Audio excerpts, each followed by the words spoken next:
So I was having this debate with a friend of mine, Sure. and I wasn't too sure. There was, it's something that sort of comes up from time to time that I see online. And, Sure. Can I ask anything you want? the Aisha Yes, sure. story. What's Yeah, that? okay, sure. No worries. I'll answer that. That's a very, very, very common thing. Yeah. Do you know what the argument is? Do you know what the story is? You can say it. No worries. Yes, yeah, that she was very young. Yes. Pre-pubescent? Yes. No, she was not pre-pubescent. That would be a lie. But she was young. Yes. So in Islam, or let's just say, let's use common sense. Let me first. Are you from here, from this country? Yes. Yeah. Okay. British. Do you know the age of marriage 200 years ago in the UK? Guess. Give a number. 13. Huh? 13. No. Lower. 10. Lower. No. I'll give you a reference. But it's lower. 200 years ago. 200 years ago. We're not talking 1,400 years ago. 9. 7 years old. Do you know who says that? Sir William Blackstone. By the way, he was a jurist who lived in that time. And I'll tell you something surprising, isn't it? You know what's funny is Sir William Blackstone is being taught in Oxford and Cambridge in law universities, right? Because Sir William Blackstone has a book called Commentaries on the British Law of England. So he comments on the British law at the time. And then he says in his book, Commentaries on the British Law of England, page 110, he says a woman can be given in marriage at the age of 7, entitled to dowry. You know dowry is where you give a marital gift at the age of 9. No way. So you can consummate it at 9. not even, marriage is at 7, but the dowry is the gift. You can give it at 9, no problem. You don't need to give it at 7, you can give it at 9. But that was not only the UK. America, it was 10 years old. In the same 200 years ago, it was 10 years old. In Delaware, it was 7. So that's not something new. That was human history, and that only changed recently. Was that also the age of consent as well? Yeah. Yeah. But that time, this is the thing. Today's life of living a life of today's life is living a life of. Trying to listen, yeah? Yeah, sure. Today's life of living a life of disobedience to God and hedonistic life of having intercourse was not the case. Remember, your country and other countries, Christian countries, where intercourse before marriage was wrong. According to the Bible and Judaism, intercourse before marriage is wrong, right? So since intercourse before marriage is wrong, people had only marriage. So when you say age of consent, that's a new modern concept that comes from liberalism. Before liberalism, people actually believed in marriage. They believed, okay, if you want to be with a woman, if you want to be with a woman, you actually get married to that woman, right? So there's no such thing as the age of consent in the past. It's just the age of marriage. And by the way, that's a very funny thing, because today they say the age of consent can be 14, 15, 16, but the age of marriage is only 18. So I can have intercourse with a girl, have a baby with her, but I can't marry her? Why? Where's the common sense there? Where's the logic there, right? So if you look at history, like I said to you, age of marriage was very, very low. When did it start to increase? After the Industrial Revolution, right? After the Industrial Revolution, they wanted to introduce 2 people into the workforce. They had this system of schools, and okay, let's put this number 18. Okay, let me ask you another question. What age is the right age? What age does a person become an adult? In your own estimation. Well, what's the right age for what? Sorry. What's the right age where someone becomes ready for marriage or adult or whatever? What's the right age? I think when we classify them as an adult, yeah. But that's a circular argument, basically. You're saying an adult is who we say is an adult. What's an adult? So I guess in terms of marriage, obviously, to understand what sort of undertaking is involved when you marry someone and the things that come with that, I think you've got to be in a place where. So you think society decides, or who decides? I think we have to sort of, I think your interpretation of an adult might be different to mine, and might be different to somebody else's. Sure. I think essentially we have an age for, say, like alcohol and for various things. Sure. And I think if you said an age of consent around sort of 16. Okay, so that sort of makes sense. So that's what I'm talking about right now, right? What's the age, right? Some countries would say, okay, age of consent is 16. Some others would say it's 18. Some countries would say 14. Philippines, I believe, not too long ago, or Japan had it 12, right? They changed it recently as well. Countries keep changing, right? question is, what's the age? Someone says the age is 16. You say, okay, so if you are 15 years old, 364 days, 23 hours, and 1 minute less from the next day, you're not an adult. But a minute later, you magically become an adult. How does that make any common sense, right? So in Islam, that's not how we view adulthood, right? If you go to human history, now, why am I taking you to history? Because a lot of people today look at a 9-year-old of today, or 7-year-old of today, or 6-year-old of today, and they impose that 6-year-old in the past. Things were very different. Why? There was no elementary school, kindergarten, high school. No, the kid will be born, the daughter will be there. Her next step in life is to get married. This is how women were functioning in society. Guy goes to work, a traditional kind of household. Guy goes to work. The woman, she helps in the household. When she becomes adult enough, then she gets married and she has children. That's how societies were functioning, right? Today it's a completely different story, and things are designed in a completely different way. So we cannot look at a 9-year-old of today who doesn't deal with adults, because we keep them with children like themselves, right? You don't deal with adults, they don't mature quickly. At that time, even when you were younger, you'd already be dealing with adults, you'd be going to trade with your mother and father, so their maturity psychologically was different. Now, in every dictionary in human history, if you go back like 50 or 60 years ago, what is a child? A child is someone who's under the age of puberty. A child is someone who's under the age of puberty. It's common sense, that's what a child is, right? Once you reach puberty, then you're no longer a child. Then marriage is based on the parents. They look at you and they say, okay, is he ready for marriage? Is not ready for marriage? That's what your mother and father would decide, looking at you. Okay. Now, Aisha radiallahu anha, now coming back, bringing everything full circle. Why did I take you to the Britain and all of that? To tell you that the history is very different than what you see in your eyes today, and you cannot implement today's standard in the past, right? So Aisha radiallahu anha, she there was a marriage contract between her and the Prophet, with the Prophet Muhammad. But that marriage contract, there is no consummation, there is no intercourse. In fact, she was still with her father, Abu Bakr. And her father cares about her more than any of us would, right? So some people don't understand. Like, that was a marriage between two families, right? Then when she hit the age of puberty, then the marriage was consummated between her and Prophet Muhammad. Does that make sense? So Prophet waited 3 years. He did a contract, but she was with her father, no touching, nothing is happening until she reached the age of puberty. Then consummation, the marriage was consummated between her and Prophet Muhammad. But they will just talk to you about the age.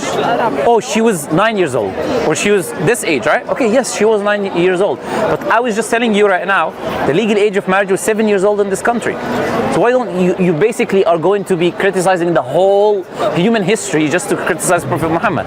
Now, you look at kings here, Richard II or whatever, he married a 6-year-old.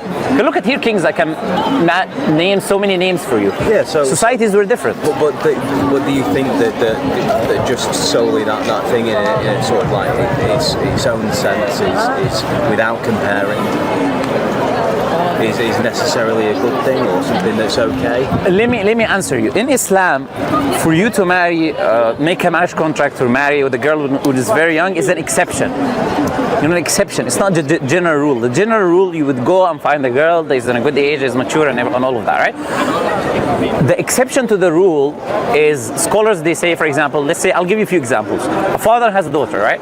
He's very poor, cannot take care of his daughter financially. She's still young. So he would go and find someone, a righteous guy, and then he would make a marriage contract between him and the daughter. Not necessarily any intercourse is taking place, so he can take care of her financially, because the father cannot take care of that financial burden. Another example scholars will give, you find a very righteous person, a very good person, they say this is the best person you're probably going to find for your daughter. You want to secure that man, so you make sure to do a marriage contract between him and the daughter until the daughter is ready for marriage, and then he can marry her, just in case he doesn't go and marry someone else. Does that make sense? So with the case of Abu Bakr, who was the close companion of Prophet Muhammad, he wanted to even get closer as companions, because he was his right hand. He's the first caliphate of Islam after the Prophet Muhammad. So he is the one who introduced Aisha in that way to get married to the Prophet Muhammad, peace be upon him, right? Prophet Muhammad, in the beginning, he married his first wife. It's called Khadija. She was 15 years older than him. He was 25 and she was 40. He stayed with her until she passed away. And after she passed away, then Prophet Muhammad came to him, one of the women, companions, and then she said, let's try and find him a wife. Then he married Sauda, who is a widow, old woman, in her 50s. Prophet is not looking for, like young virgin girls or none of that, right? But the case of Abu Bakr is to bring him closer to his companion Abu Bakr, right? And because Prophet Muhammad was the best man in mankind, he's the Prophet of God. Imagine you can guarantee that a Prophet of God is going to marry your daughter. Wouldn't you take every chance to secure that marriage? I would. So they made the marriage contract, which I told you, right? Then the Prophet waited until consummation, and then consummation took place. But that's an exception. Muslims now, if you look at any stats and everywhere in the world, what age do Muslims marry? They marry within their age, usually, like it is in the rest of the world, right? So the exceptional situation. But the question is, if I want to criticize it, we'll come back to the question I asked you. Who determines the age of marriage? In Islam, we don't have an age. We have a criteria. Criteria is physical ability and maturity and mental ability and maturity. And in the case, if the girl is younger in age, then the father, only the father, not the uncle, not the brother, no one else, only the father can give the agreement in this marriage contract, and it has to be for the benefit of the girl. If it's not for the benefit of the girl, then that father will be punished. So these are very exceptional cases and situations, if that makes sense. So say if a girl reaches puberty at say 11. Sure.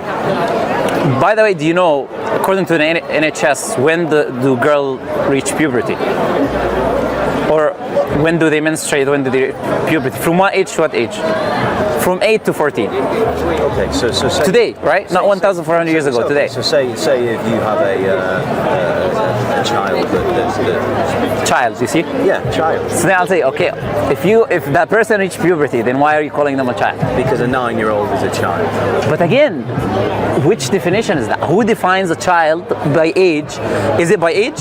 How do you define a child? Okay, I'll ask you, what is a child? You tell me. So say if you have a 9-year-old, okay, so a child that's but you're saying a child again. That's reached yes. sort of puberty and is menstruating.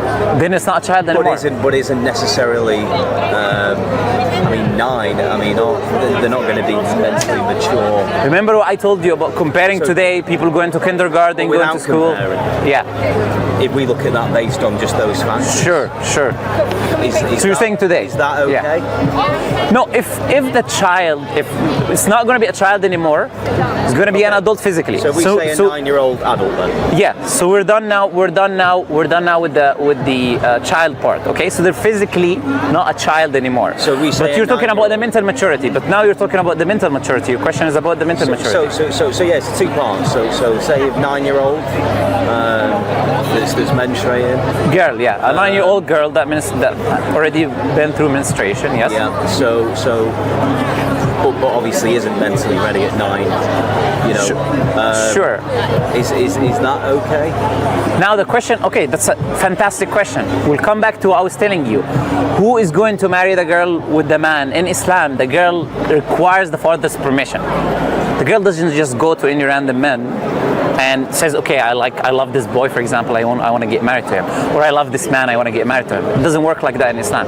In Islam, there is a wali, a guardian for the girl, and only with his approval marriage happens. Now the question is, does the father know if his daughter is mentally ready to get married or not? Does anyone else know better and care better about his own daughter than the father?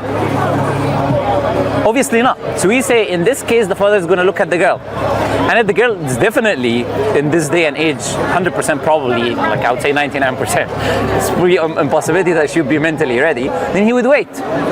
He would wait. If there is any harm on her, meaning if he will marry her at the age of 9 and she's not ready yet psychologically, and that will cause her harm, then this is unacceptable Islamically. So it's about a harm idea, right? She has to be physically and mentally ready. So as long as the dad says it's okay, then it's okay. No, not as long as the dad says it. I told you, the dad has to approve, and it has to be for the benefit of the girl. If it's not done for the benefit of the girl, the dad will be punished in an Islamic state. You cannot just go around and do whatever you want to your daughter. It's like she's not like sheep or something, right? So you have to do it for the benefit of the girl. So that marriage is a very exceptional case, like I told you. So the dad now has to present a case. Why does he want to get his daughter married so early? What's the reason? In the case of Aisha, I give you an example. Like that was the Prophet of God, right? And you want to make sure that your daughter marries the Prophet of God. You don't want to lose that. Now that's an exceptional case. Now in an everyday day-to-day situation. You go to the father and say, why are you trying to marry your girl so young? What's the reason behind it? What's the benefit in doing that? Is that good for the girl? No, if she's still 9, she cannot even comprehend the world, and you're going to give her to some stranger man. No, then you're not doing it for his benefit. For her benefit, then it's not allowed. Also, the girl's acceptance is a part of it as well. So it's not only that she has a guardian, but the girl has to approve. Prophet Muhammad said no virgin is given in marriage without her approval. She cannot just be forced to, okay, the father thinks marry this man, so she marries that man. No, it also has to be the girl agrees, likes the person and everything, and then if he's going to do it young, there has to be a clear benefit that the father presents, and then the marriage can take place. That's what I'm telling you today. This doesn't happen. This doesn't happen. In Muslim society, Muslim community, it doesn't happen. Also, the culture back then was very different. I told you that. Aisha, the wife of Prophet Muhammad, before Prophet Muhammad, she was already engaged to one of the people in the community, right? So this was not like the Prophet doing something out of unordinary. That's why I give you the example of 7 years old 200 years ago. That was just common sense at the time. Because girls, like I told you, don't go to kindergarten. You just reach puberty, they're ready to have kids, they're ready to get married. That's how societies looked at women and females at that time. Does that make sense? So it's a completely different society.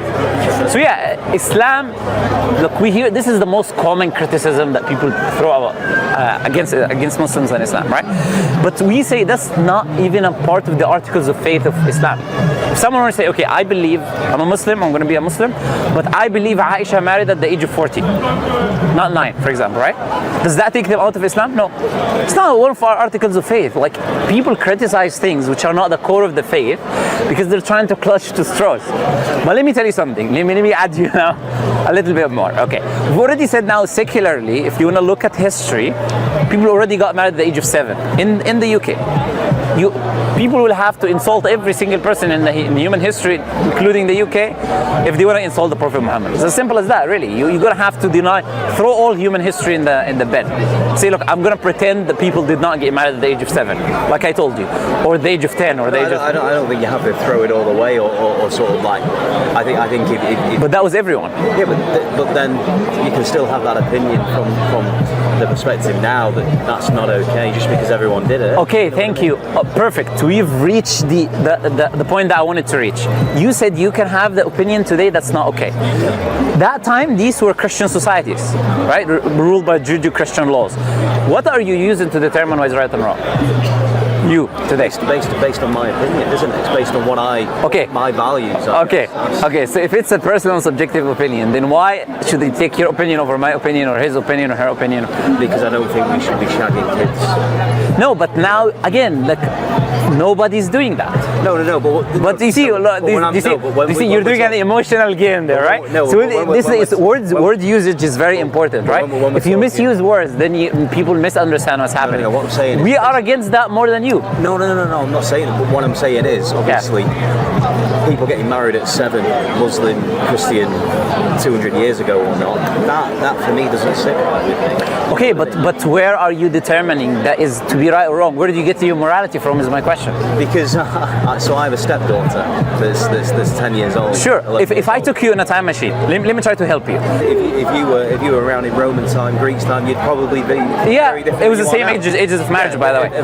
Plus the things that are okay. Absolutely. Change. So I'm going to ask you this question. If I put you in a time machine now and I take you 200 years ago, and you had like a niece or you had a family member or whatever, do you think you'll have the same view that you have right now? Or you'll be like, okay, look, it's a part of society, everyone is doing it, you don't even think about it. It'd be such a figure of speech because that's not how it is. You know no, but you're not.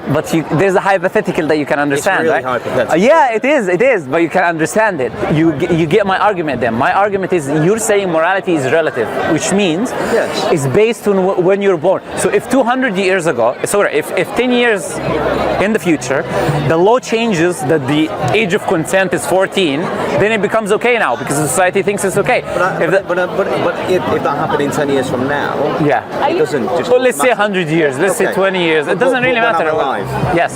So say in 10, 20 years that it becomes the norm that people. Sure. And then they give you research. They tell you, for example, the girls are stronger. The girls are stronger, and it's a fact, by the way. If they give birth in the earlier years after puberty, right? They're stronger. Their bodies are stronger. They can be stronger in health and giving birth. You can ask the specialists, right? They start giving you research and they start giving you reasoning, and they say, okay, and we have this system to protect any problems that may happen. And you'll start saying, oh, okay, it's all right, no worries. I don't think I would.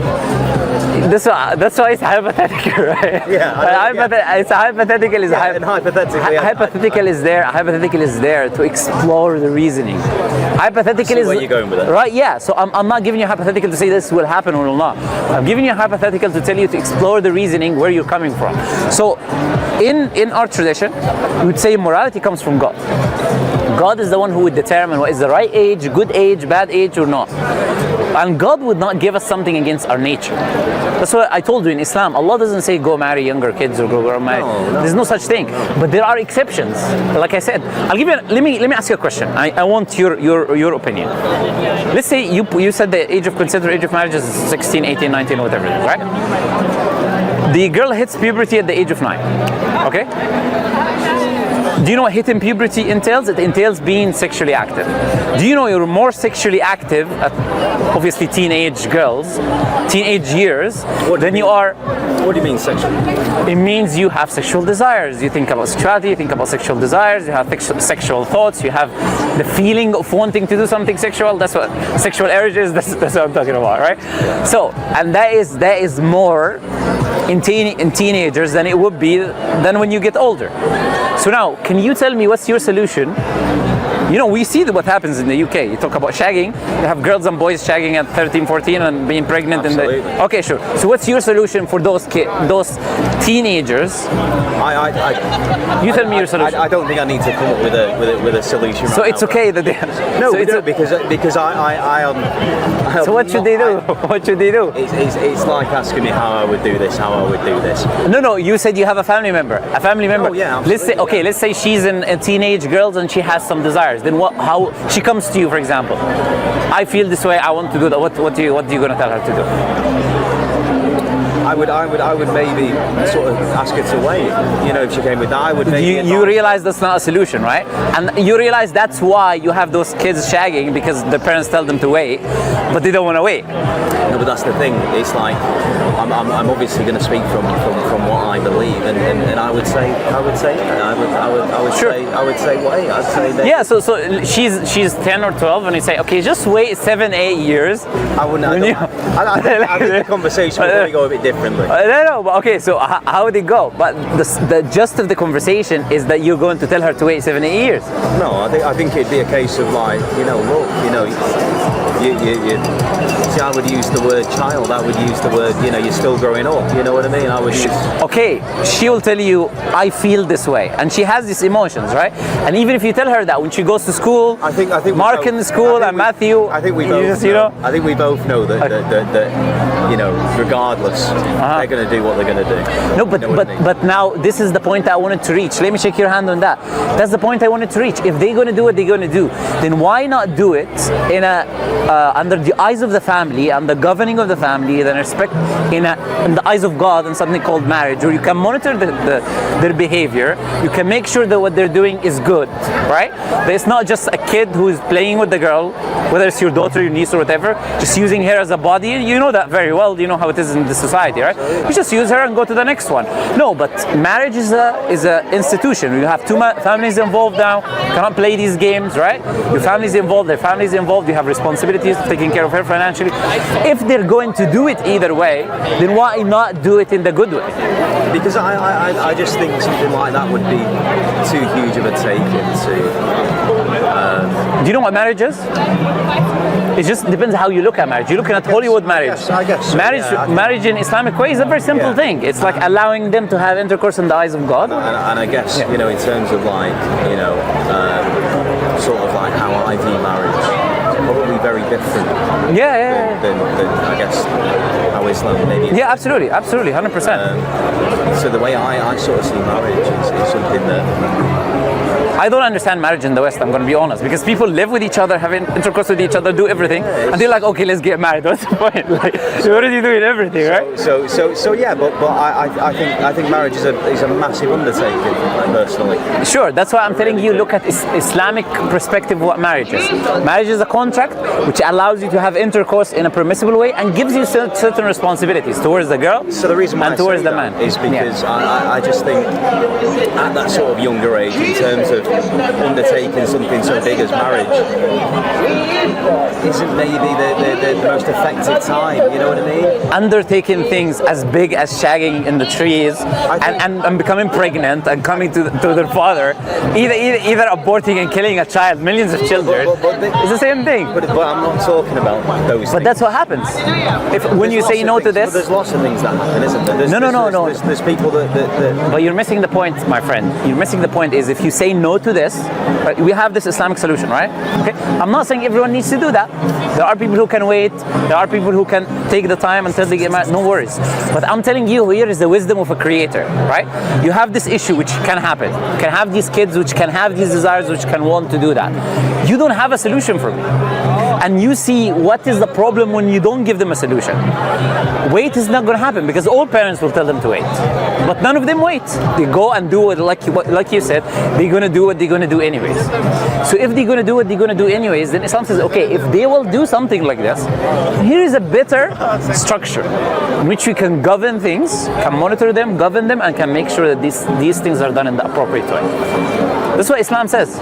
Islam is not like I told you, Islam is not encouraging any specific age. Islam says, look, there's a criteria: physical maturity, mental maturity, and then the parent can look, okay, is my child ready to get married, or is my kid get ready to get married or not? And then they can get them married, right?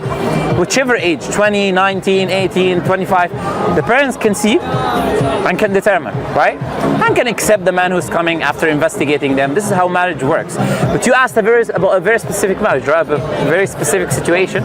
So that's why I was giving you this whole understanding. But you don't see Muslims going around today getting married at this age, whether it's at 9 or 12. You don't see that happening, right? Because Islam doesn't prescribe that to us. Marriage is one of the things that we call from the customs. So that the customs at the time, this was the common thing. This is how things happen because there is no kindergarten, there is no elementary school. Societies function in that way. The girl gets puberty, she's ready to start a family. People died very young as well. You had a very low life expectancy, right? You didn't have the medicine we have. So people had to multiply. They fought in wars. We cannot use today's lens and apply it to the past. And Muslims don't do that. But we have a problem when someone comes and says, your prophet is this and your prophet is that, because he did this 1,100 years ago. Like, we just say you're stupid to that person, right? Because why are you stupid? Because you're ignoring the rest of human history, where this was a normal thing, and you're ignoring the environment and how things were at the time, right? And you're coming criticizing based on how things are today. But you cannot do that. It's a fallacy. It's called presentism, right? You cannot apply the morals and values of today's situations and ignore how things were in the past. You got to look at everything in its context, right? So today, as I said to you, that's an exception, and scholars put extra conditions like the one I'm telling you. Father's agreement, done for the benefit. Why? So they make sure that this is governed, done in the right way. And an exceptional thing where the father can present, okay, here is a benefit that I'm missing. If I don't do it now, I'm missing this benefit. Unless he presents this case, if there is any harm, then we say no, I'm not allowed to do this. Does that make sense? So Islam is very detailed. You don't just say do this or don't do that. No, there's very laws for every single thing. But like I said, again, you have to go back, where is the source of morality? Here's the source of morality in Islam, and here's the reasoning I'm giving you, the wisdoms and reasoning behind the source of morality. Because it's objective, it's from God. Now, if someone is not religious, you can say it's my opinion, based on my culture, and I'll tell you the same thing. Okay, cultures differ, can be the difference in the future and different. If morality is relative, then there is no morality. Just depending what the society thinks in that day, right? And if someone says I'm Christian, I'll say, okay, Christianity, there's no age of marriage in the Bible. There's no age of marriage in the Bible. The Bible, Ezekiel talks about the girls being in the marriageable age. It talks about her body, like body parts growing, which is puberty, essentially. That's what Ezekiel talks about. You have, for example, you have the biggest church fathers being betrothed or getting married at the age of 12 or whatever. Same thing, right? The age of marriage was even 12 at the church and the Roman Empire at the time. This was how things were, right? So again, we cannot apply that and change reality today. So Muslims today live their lives, no problem, you get married like everyone else gets married. And if there is an exceptional case, then okay, present. Why is this a good thing? For what reason? What's the benefit for the child? Why do you want to do it that way? So I haven't seen anything like this in my life. I haven't seen it. Because today it doesn't happen because the cultural norms change. And like I said, marriage is a cultural practice. So you can change with the norms. And Allah tells us in the Quran and command the urf. If the culture is something, command to do that thing, as long as it doesn't disagree with God or is very bad, right? Then you can follow that, like how you dress or how you do certain cultural things. Does that make sense? Does that answer your question? Yes, absolutely. Okay, thank you so much. No worries, no worries. Is there anything else you want to ask about? No, you've helped me so much. No worries. Okay, it was a pleasure talking to you. Thank you very much for your time. No, thank you very much. See you. Bye bye. Thank you. Bye bye.